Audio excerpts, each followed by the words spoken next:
Welcome back everyone. This is the second half of the beginning fingerstyle video for the beginner's ukulele course. If you haven't watched the first fingerstyle ukulele video, go back and re-watch it and then come back in a minute. And what we're going to do is we're going to take the patterns that we learned in the last video, that top to bottom style pick, and we're going to create a lovely accompaniment to the song Stand By Me. I'll also teach you how to understand and write fingerstyle diagrams, and we'll explore something called PIMA in terms of technique, which is the association of a thumb or a finger to a particular string. So really super quick reminder, uke at 45-degree angle, gap between the uke and the body. Thumb is going to sit on the G string, it's going to pick down behind the other fingers, not over here, middle part of the nail.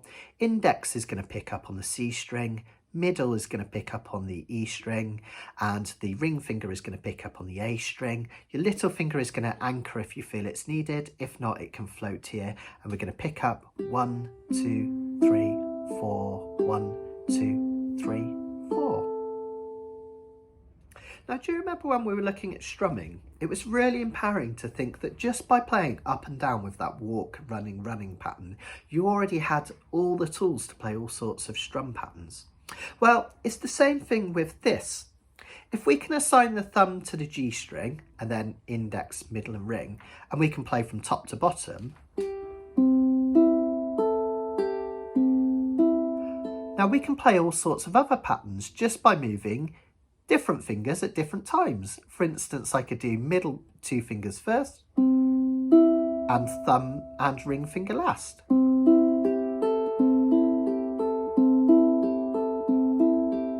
I could go backwards.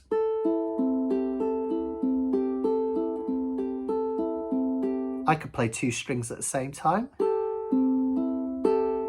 There's all sorts that we can do just by having our fingers in this set pattern. It's really empowering, but just for today, we're going to practice playing top to bottom, G string, C string, E string, A string, making sure those fingers are playing free strokes, pulling up into the hand, cycling through those strings one at a time.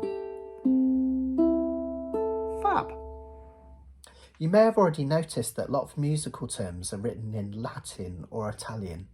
Now, because a lot of this fingerstyle technique goes back to the classical guitar, which originated in Spain, a lot of the terminology that we use in terms of finger and thumb association are actually Spanish. So when we write out which thumb and which finger to place on which string, I've written a diagram here to help, but the thumb is notated as P for pulgar, or thumb in Spanish. The next finger, your index or pointer finger, is notated as I for indice in Spanish. The middle finger, medio, M.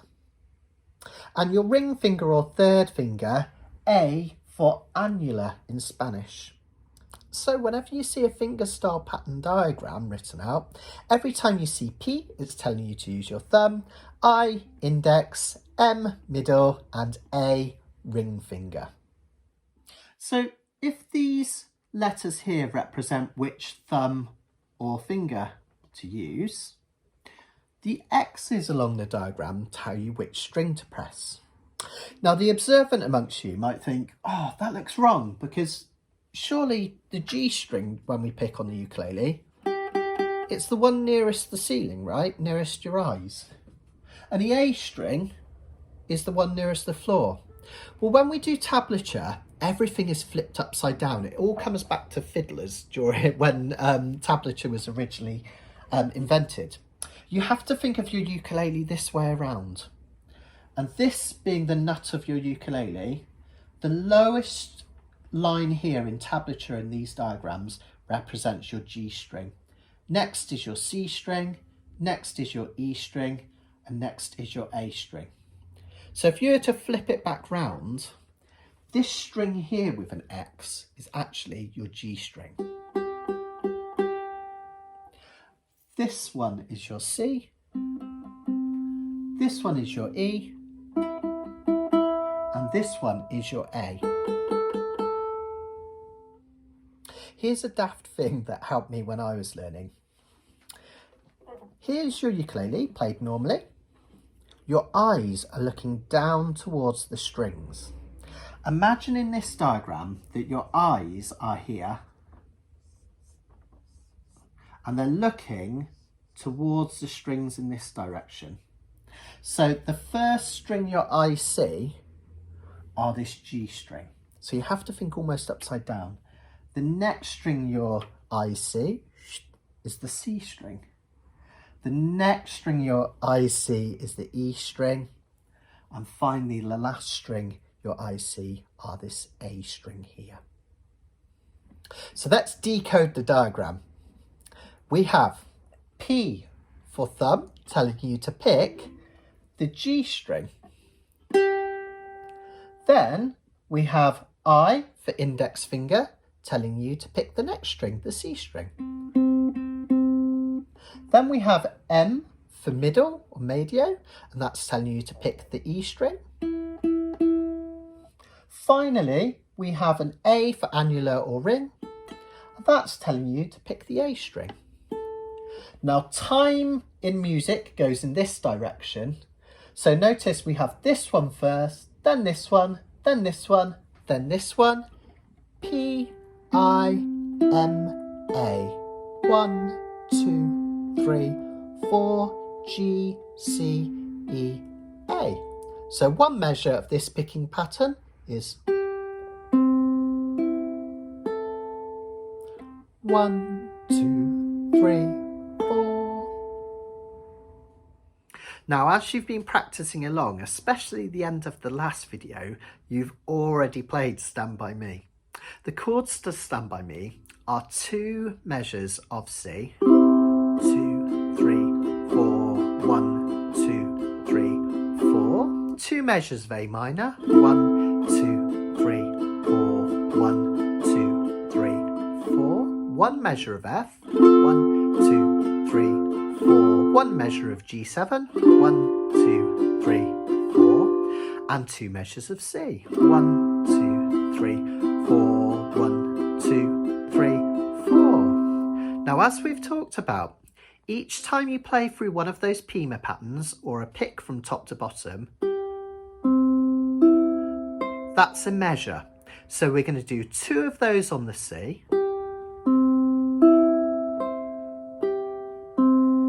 of them on the A minor. Now notice only 1 of them on the F, only 1 of them on the G7, and another 2 on C. And that would be a verse. Now, when we join that together with another verse, that means that after you've just played that last 2 lots of C, you have another 2 lots of C to come, because that's the start of the next verse. And we go round again.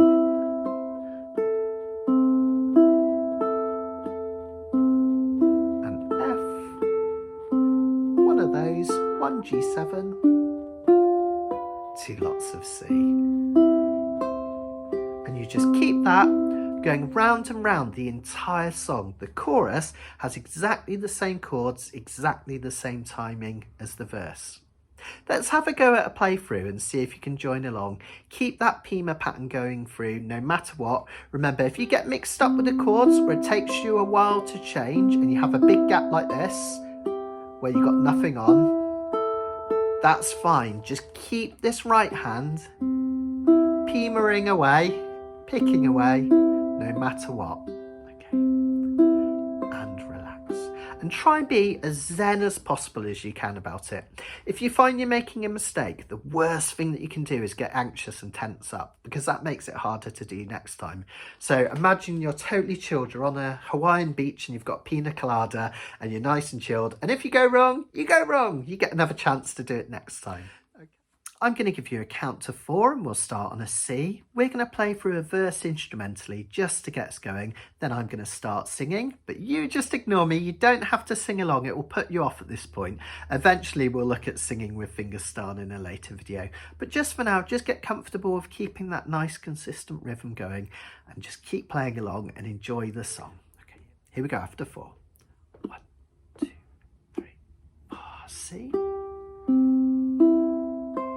Get that second finger ready for A minor. Here it is. Index ready for F. Swivel on it to G7 and C. Good. Keep that going. When the night has come and the land is dark and the moon is the only light we'll see. Oh, I won't be afraid. No, I won't be afraid. Just as long as you stand by me. So darling, darling, stand by me. Stand by me. Oh, stand by me. Stand by me. If the sky that we look upon should tumble and fall, and the mountains should crumble to the sea, I won't cry, I won't cry, no, I won't shed a tear, just as long as you stand by me. So darling, darling, stand by me. Oh, stand by me. Oh, stand by me. That's slow. Stand by me. Well done, everyone. And remember, you can play that back as many times as you want. If you find yourself going out of time, just take a breath, come back and join in at any point on a C. As long as you start on a C and you keep that pattern going, you'll always be in the right place. Now, if you feel you're still struggling getting those chord changes and getting a fluid 1, 2, 3, 4 with this right hand, you can leave this next bit until later. Those that are more confident and you want to fill up the picking pattern to make it sound a bit more attractive, here's what to do. At the moment, we're playing on the beat. 1, 2, 3, 4, 1, 2, 3, 4, 1, 2, 3, 4. Now, if we think about the offbeats or the ands in between the numbers, we're not doing anything on those at the moment. 1 and 2 and 3 and 4 and. The ands are just left silent at the moment. 1 and 2 and 3 and 4 and. What we can do quite simply is to pick twice per measure, which means we've got to pick twice as quick in effect. So instead of 1, 2, 3, 4, we pick on the ands. That means we're going to go top to the bottom twice. 1 and 2 and 3 and 4 and P-I-M-A, P-I-M-A. So the original, 1, 2, 3, 4, P-I-M-A. Now we have P-I-M-A, P-I-M-A, 1 and 2 and 3 and 4 and. So notice in the diagram, now we have twice as many X's because we're playing a note on the offbeat as well. Just think of it almost as doing everything twice as quickly, but remember the vocals are going to stay the same tempo. We're just filling out the measures to make them a bit more attractive. When the night has come and the land is dark. Okay, originally, when the night has come,